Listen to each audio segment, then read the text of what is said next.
खुदाया कहाँ पे आपका बेटा कहाँ पे है?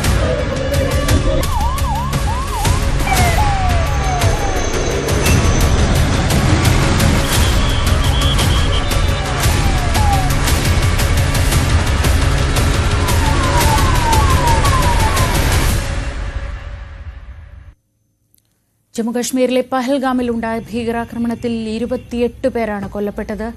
അതിൽ ഒരു മലയാളിയും കൂടി ഉൾപ്പെടുന്നുണ്ട്. ഇപ്പോൾ കാണുന്ന ദൃശ്യങ്ങൾ വിമാനത്താവളത്തിൽ തന്നെ പ്രധാനമന്ത്രി നരേന്ദ്രമോദി ഉന്നതതല യോഗം വിളിച്ചതിന്റെയാണ്. വിദേശകാര്യമന്ത്രി എസ് ജയശങ്കർ ഒപ്പം NSA മേധാവി അജിത് ഡോവൽ കാര്യങ്ങൾ ഇപ്പോഴത്തെ സ്ഥിതിഗതികൾ പ്രധാനമന്ത്രിയെ ധരിപ്പിച്ചു. ഇന്നലെ സൗദി സന്ദർശനം വെട്ടിച്ചുരുക്കിയാണ് പ്രധാനമന്ത്രി നരേന്ദ്രമോദി പുലർച്ചെ തന്നെ ഇപ്പോൾ രാജ്യത്തേക്ക് മടങ്ങിയെത്തിയത്, ഡൽഹിയിലേക്ക് മടങ്ങിയെത്തിയത്. വിമാനത്താവളത്തിൽ തന്നെ ഉന്നതതല യോഗം വിളിച്ച സ്ഥിതിഗതികൾ വിലയിരുത്തുകയാണ്. അമിത്ഷാ ശ്രീനഗറിലും യോഗം വിളിച്ചിട്ടുണ്ട്. അവിടെയും സ്ഥിതിഗതികൾ കൃത്യമായി വിലയിരുത്തുന്നു. ഇന്നലെ തന്നെ കേന്ദ്ര ആഭ്യന്തരമന്ത്രി അമിത്ഷാ ശ്രീനഗറിലേക്ക് എത്തിയിരുന്നു. ഇന്ന് അദ്ദേഹം പഹൽഗാം സന്ദർശിക്കും. ഇപ്പോൾ നമ്മൾ കാണുന്ന ദൃശ്യം ഡൽഹിയിൽ വിമാനത്താവളത്തിൽ തന്നെ പ്രധാനമന്ത്രി വിളിച്ച ഉന്നതതല യോഗത്തിൻ്റെതാണ്.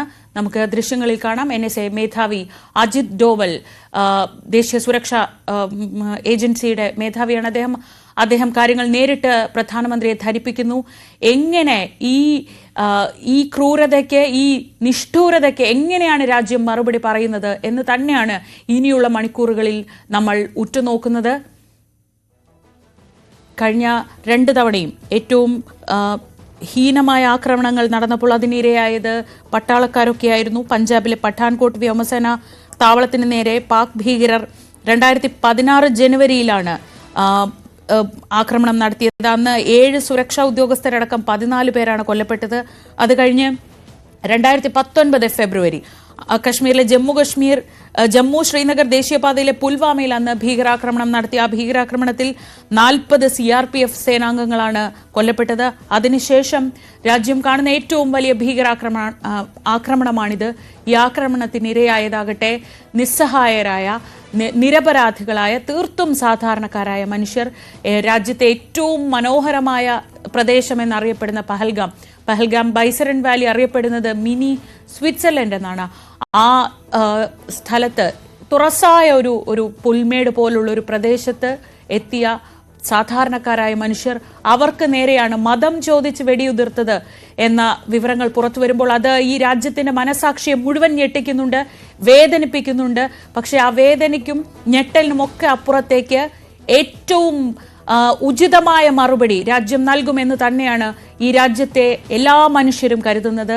ഏറ്റവും സുരക്ഷിതമായി ജീവിക്കാൻ കഴിയുന്ന ഒരിടമാണ് കശ്മീർ എന്നൊരു പ്രതീതി നിലനിൽക്കുന്ന സാഹചര്യത്തിൽ അസ്ഥിരതയ്ക്ക് വേണ്ടിയുള്ള ഈ ശ്രമങ്ങളെ രാജ്യം ചെറുക്കുക തന്നെ ചെയ്യും. അവിടെ സാധാരണ ജീവിതത്തിലേക്ക് ജനങ്ങൾ പതിയെ മടങ്ങി വരുന്ന ഒരു കാലമാണ്. എത്രയോ വിനോദസഞ്ചാരികൾ ഒറ്റ വർഷത്തിനിടയിൽ പോലും 2.35 കോടി യാത്രക്കാരെത്തിയ ഒരു സ്ഥലം, സഞ്ചാരികൾ എത്തിയ സ്ഥലം. ആ സഞ്ചാരികൾ വരുന്നതുമായി ബന്ധപ്പെട്ട് അവിടുത്തെ സാധാരണക്കാരുടെ ജീവിതം മെച്ചപ്പെട്ടു. അവിടെ തീവ്രവാദത്തിന്റെ വേരുകൾ പതിയെ ഇളകിപ്പോകുന്നുണ്ടായിരുന്നു.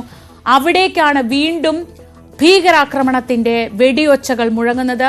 അതിനെ കൃത്യമായി ചെറുക്കാൻ, മറുപടി നൽകാൻ രാജ്യത്തിന് കഴിയും എന്ന ആത്മവിശ്വാസത്തിലാണ് ഈ രാജ്യത്തെ ഓരോരോ മനുഷ്യരുമുള്ളത്. ആ നഷ്ടപ്പെട്ടു പോയ 28 ജീവനുകൾക്ക് മറുപടി പറയേണ്ടി വരും ഈ ആക്രമണം നടത്തിയവർ എന്ന കാര്യത്തിൽ സംശയമില്ല. ലോകം മുഴുവൻ ഇന്ത്യക്കൊപ്പമാണ് ഈ സമയത്ത്. അവിടെ കുടുങ്ങിപ്പോയിട്ടുള്ള മലയാളികളുണ്ട്. ഇഷ്ടംപോലെ മലയാളികൾ അവിടെ യാത്രയിലാണ്. നമുക്ക് നേരിട്ടറിയാവുന്നവരും നമ്മുടെ പരിചയത്തിലുള്ളവരും ഒക്കെയായ നിരവധി പേർ അവിടെ കുടുങ്ങിക്കിടക്കുന്നുണ്ട്. ഇപ്പോൾ അവരെല്ലാം തിരികെ എത്താനുള്ള ശ്രമത്തിലാണുള്ളത്. ഇപ്പോൾ എനിക്ക് വ്യക്തിപരമായി പറഞ്ഞാൽ അടുത്ത സുഹൃത്ത് അവിടെ ഉണ്ടായിരുന്നു. ഇന്നലെ ഈ ആക്രമണ സമയത്ത് ഈ പഹൽഗാമിൽ തന്നെ ഉണ്ടായിരുന്നു. ജാഫർ എന്ന് പറയുന്ന എൻ്റെ ഏറ്റവും അടുത്ത സുഹൃത്തുക്കളിൽ ഒരാൾ.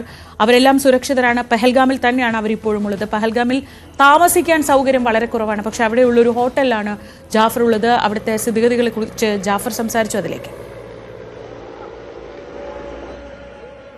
അവിടെ ഉണ്ടായിരുന്ന എല്ലാവരും ഇന്നലെ ഒഴിപ്പിച്ചു. കാരണം ഒഴിപ്പിക്കാൻ കുറച്ച് ബുദ്ധിമുട്ടുള്ള സ്ഥലമാണെങ്കിലും കാരണം വാഹന സൗകര്യം ഇല്ലാത്ത സ്ഥലമാണ്, കുതിര മാത്രമേ ഉള്ളൂ. അപ്പൊ അവിടെ ഉണ്ടായിരുന്ന ആൾക്കാർ ഒരുവിധം എല്ലാ ആൾക്കാരും തിരിച്ച് ശ്രീനഗറിലേക്ക് പോകാൻ വേണ്ടിയിട്ടാണ് വരിക. അവിടെ താമസ സൗകര്യമൊക്കെ കുറവാണ്. അപ്പൊ അവര് ഇങ്ങനത്തെ സംഭവം നടന്ന ഉടനെ തന്നെ പോലീസ് എല്ലാവർക്കും ഇൻസ്ട്രക്ഷൻ കൊടുത്തിട്ടുണ്ടായിരുന്നു എത്രയും പെട്ടെന്ന് അവിടുന്ന് പോവാന്നുള്ളതാണ്. അവിടെ നിൽക്കാനോ ഒന്നിനും സമ്മതിച്ചിട്ടുണ്ടായിരുന്നില്ല. അവര് വളരെ പെട്ടെന്ന് തന്നെ സൈന്യത്തിന്റെയും പോലീസിന്റെയും കൺട്രോളിലാക്കി എല്ലാവരും അവിടുന്ന് ഒഴിപ്പിച്ചു. ഞങ്ങളും എന്റെ കൂടെ അനിയനുണ്ടായിരുന്നു, ആളെ എയർഫോഴ്സിലാന്ന് അറിയാലോ. അപ്പൊ അങ്ങനത്തെ സംഭവം നടക്കുമ്പോൾ അവിടെ തിരിഞ്ഞു നിൽക്കാൻ പെട്ടെന്ന് നമ്മുടെ റൂമിലെത്തുക എന്നുള്ളതാണ്. റൂമിലെത്തിയിട്ടുണ്ടെങ്കിൽ പിന്നെ സേഫ് ആയിട്ട് നിങ്ങൾ പുറത്തിറങ്ങണ്ട, ഈ സ്ഥിതിയൊക്കെ ശരിയായിട്ട് പറയാം, അത് ഇന്ന് രാവിലെ പറയാം എന്ത് ചെയ്യണം എന്നുള്ള. അങ്ങനെ ഇവിടെ താമസിക്കാൻ എടുത്തിട്ടുള്ളവരൊക്കെ എല്ലാവരും റൂമിലെത്തിയിട്ടുണ്ട്. അബു താഹിർ അവിടെ ഇപ്പോഴുള്ളൊരു മലയാളിയാണ്. അദ്ദേഹം ഇന്നലെ ഈ അപകടം നടക്കുന്ന സമയത്ത് പഹൽഗാമിലായിരുന്നു. ഇപ്പോൾ അദ്ദേഹം ശ്രീനഗറിലേക്ക് മടങ്ങിയെത്തിയിട്ടുണ്ട്. അബു താഹിർ കൂടി രാവിലെ നമ്മളോട് സംസാരിച്ചു. അതിലേക്ക് ആ സംഭവം നടക്കുന്ന സ്ഥലത്തിന്റെ കുറച്ച് അടുത്തായിട്ടാണ് നമ്മൾ ഉണ്ടായിരുന്നത്. വെച്ച സൗണ്ടുകളും കേട്ടില്ല. പക്ഷെ നമ്മൾ അവിടെ അപ്പൊ നടക്കുന്ന നമ്മളെ പോലീസും ആംഡ് ഫോഴ്സസും ഒക്കെ പെട്ടെന്ന് വണ്ടി എടുത്ത് പോകണം, ആളുകളൊന്നായിട്ട് പരിഭ്രാന്ത ഓടണവും കാര്യങ്ങളൊക്കെയാണ് നമ്മൾ കണ്ടുള്ളത്. കുറച്ച് മുന്നേ നമ്മൾ ആ സ്ഥലത്ത് നിന്നൊക്കെ നമ്മൾ ഈ ഹോസ്റ്റ് റൈഡ് വഴി ആണ് ഈ സ്ഥലങ്ങളിൽ എത്തുക. ഈ നമ്മൾ ഈ മിനി സ്വിറ്റ്സർലാൻഡ് എന്ന് പറയുന്ന സ്ഥലമാണ് ശരിക്കും ഈ വൈസറാം വാലി എന്ന് പറയുന്ന സ്ഥലം. ഇവിടെ യാതൊന്നും അറിയാതെ പെട്ടെന്ന് ടൂറിസത്തിന്റെ ആവശ്യത്തിനായി വന്ന ആളുകളാണല്ലോ എല്ലാവരും. മലയാളികളടക്കം പുറത്തു വന്ന ആളുകളൊക്കെ ഉണ്ടായിരുന്നു അവിടെ. ഒരുപാട് ആളുകൾ തിങ്ങി നിറഞ്ഞൊരു സ്ഥലമാണ് ശരിക്കും ഈ മിനി സ്വിറ്റ്സർലാൻഡ് എന്ന് പറയുന്ന ഈ ഏരിയ.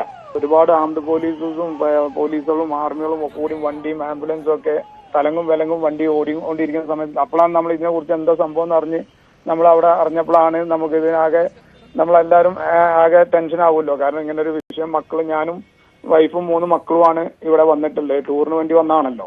അപ്പോ വേഗം നമ്മൾ അവിടുന്ന് രക്ഷപ്പെടുക എന്നുള്ള ഒരു ഉദ്ദേശത്തോടു കൂടിയാണ് പിന്നെ അവിടുന്ന് നമ്മൾ ശ്രീനഗറിലോട്ട് പോരാൻ തീരുമാനിച്ചത്. മിനി സ്വിറ്റ്സർലൻഡ് എന്നറിയപ്പെടുന്ന കശ്മീർ താഴ്വരയിലാണ് ഈ പഹൽഗാം ഉള്ളത്. ദക്ഷിണ കശ്മീരിലെ അനന്ത്നാഗ് ജില്ലയിലാണ് ഈ പഹൽഗാം. ശ്രീനഗറിൽ നിന്ന് 90 കിലോമീറ്റർ ദൂരമുണ്ട് പഹൽഗാമിലേക്ക്. അപ്പോൾ പഹൽഗാമിൽ ഇന്നലെ ഉണ്ടായിരുന്നവരെയൊക്കെ പരമാവധി ശ്രീനഗറിലേക്ക് തിരികെ എത്തിക്കാൻ അപ്പോൾ തന്നെ സൈന്യം ശ്രദ്ധിച്ചിരുന്നു. അവരെല്ലാം വളരെ ആശങ്കയിൽ ശ്രീനഗറിലേക്ക് നിരവധി പേര് എത്തിയിട്ടുണ്ട്. കുറച്ചുപേർ പക്ഷേ ഇപ്പോൾ നേരത്തെ സംസാരിച്ച ജാഫറിനെ പോലുള്ളവർ പഹൽഗാമിൽ തന്നെ തുടരുന്നുണ്ട്. പക്ഷേ ഹോട്ടലിനകത്ത് കാര്യങ്ങളൊക്കെ സുരക്ഷിതമാണ്. പൂർണ്ണമായും സൈനിക വലയത്തിലാണ് കശ്മീരുള്ളത്. ഈ പഹൽഗാമിന്റെ ഒരു പ്രത്യേകത, അവിടേക്ക് ആളുകൾ ട്രക്കിങ്ങിനായാണ് എത്തുന്നത്. വാഹനങ്ങളൊന്നും അങ്ങോട്ട് പോവില്ല, ബൈക്ക് പോലും പോവില്ല. ഒന്നുകിൽ നടന്ന് അല്ലെങ്കിൽ കുതിരപ്പുറത്ത്, അങ്ങനെ 2 വഴി മാത്രമേ ആ ഭാഗത്തേക്ക് എത്താൻ കഴിയൂ. അവിടെ ഇന്ന് രാവിലെ ഉപേക്ഷിക്കപ്പെട്ട നിലയിൽ ഒരു മോട്ടോർ ബൈക്ക് കണ്ടെത്തിയിട്ടുണ്ട്. ആ ബൈക്കിന് നമ്പർ പ്ലേറ്റ് ഇല്ല. അപ്പൊ അതുകൊണ്ട് തന്നെ ഈ ആക്രമണം നടത്തിയവരെത്തിയതോ അല്ലെങ്കിൽ അതുമായി ബന്ധപ്പെട്ട ഒരു ബൈക്കാണിതെന്നാണ് ഇപ്പോൾ മനസ്സിലാക്കുന്നത്. സൈനിക വേഷത്തിലാണ് ഈ അക്രമികൾ എത്തിയത് എന്ന സൂചനകളുണ്ട്. അതുകൊണ്ടാണ് ആളുകൾ പിന്നീട് സൈനികരെ കാണുമ്പോഴൊക്കെ ഭയന്ന് വിറച്ച് കരയുന്ന ദൃശ്യങ്ങൾ നമ്മൾ കാണുന്നത്. ആദ്യം ഈ വെടിയൊച്ച കേട്ടപ്പോൾ അവിടെ നടക്കുന്ന ഒരു മോക്ക് ഡ്രിൽ എന്ന് കരുതിയെന്നാണ് ഈ ആക്രമണത്തിൽ പെട്ടവർ പിന്നീട് പറഞ്ഞത്. പിന്നെയാണ് ഈ ഭീകരാക്രമണം നടന്നു എന്നൊക്കെ മനസ്സിലാക്കുന്നത്. TG സജിത് ചേരുന്നുണ്ട് ന്യൂസ് ഡെസ്കിൽ നിന്ന്. സജിത്, ഏറ്റവും നിസ്സഹായതയുടെ ഒരു മണിക്കൂറുകൾ പിന്നിട്ടാണ് അവിടുത്തെ മനുഷ്യരുള്ളത്. മോക്ക് ഡ്രില്ലാണെന്ന് കരുതി സൈനിക വേഷത്തിലെത്തി. അങ്ങനെയൊക്കെ പറയുമ്പോൾ ഇത് വളരെ പ്ലാൻഡ് ആയിരുന്നു. കാരണം ആ ഭാഗത്തേക്ക് ആളുകൾക്ക് അങ്ങനെ വെറുതെ എത്തിച്ചേരാൻ പോലും കഴിയാത്തൊരു സ്ഥലമാണ്. അപ്പോൾ വളരെ പ്ലാൻഡ് ആയിട്ട് ഈ ഇന്ത്യയുടെ കശ്മീരിൻ്റെ സമാധാന സ്ഥിതിയെ തകർക്കുക, ലോക ശ്രദ്ധ പിടിച്ചു പറ്റുക എന്ന കൃത്യമായ ലക്ഷ്യത്തോടെ നടത്തിയ ആക്രമണം എന്ന് തന്നെയല്ലേ ഈ ഘട്ടത്തിൽ വിലയിരുത്തേണ്ടത്? തീർച്ചയായിട്ടും അങ്ങനെ തന്നെയാണ്. കാരണം തീർത്ഥാടകരെ അല്ലെങ്കിൽ വിനോദസഞ്ചാരികളെ ലക്ഷ്യമിട്ടുകൊണ്ടുള്ള ഇത്തരമൊരു നീക്കം അത് അപ്രതീക്ഷിതമായിരുന്നു. അതിൻ്റെ ഒരു ഞെട്ടൽ പൊതുവിൽ ഇതിൻ്റെ ആദ്യ മണിക്കൂറുകളിൽ ഉണ്ടായിരുന്നു. പക്ഷേ സാഹചര്യം പിന്നീട് നമ്മൾ വീണ്ടെടുക്കുന്നു. അവിടെ പൂർണ്ണമായും സുരക്ഷാ സേനയെ വിന്യസിക്കുന്നു, പൂർണ്ണമായും നിയന്ത്രണത്തിലാണ്. ശ്രീജ, ഇപ്പോൾ ലഭിക്കുന്ന ഏറ്റവും പുതിയ വിവരം, അവിടെ ഇപ്പോഴും ഈ ഭീകരരുമായി ഉള്ള ഏറ്റുമുട്ടൽ, എൻകൗണ്ടർ നടക്കുന്നു എന്ന വിവരങ്ങൾ കൂടി നമുക്ക് ലഭ്യമാവുന്നുണ്ട്. അതായത് മലനിരകളിലേക്ക് ഓടി ഒളിച്ച ഈ ഭീകരർക്ക് വേണ്ടിയുള്ള തിരച്ചിൽ ഇന്നലെ രാത്രി തന്നെ ആരംഭിച്ചതാണ്. ആ തിരച്ചിൽ ഇപ്പോഴും മലനിരകളിൽ നടക്കുന്നു എന്നതാണ്.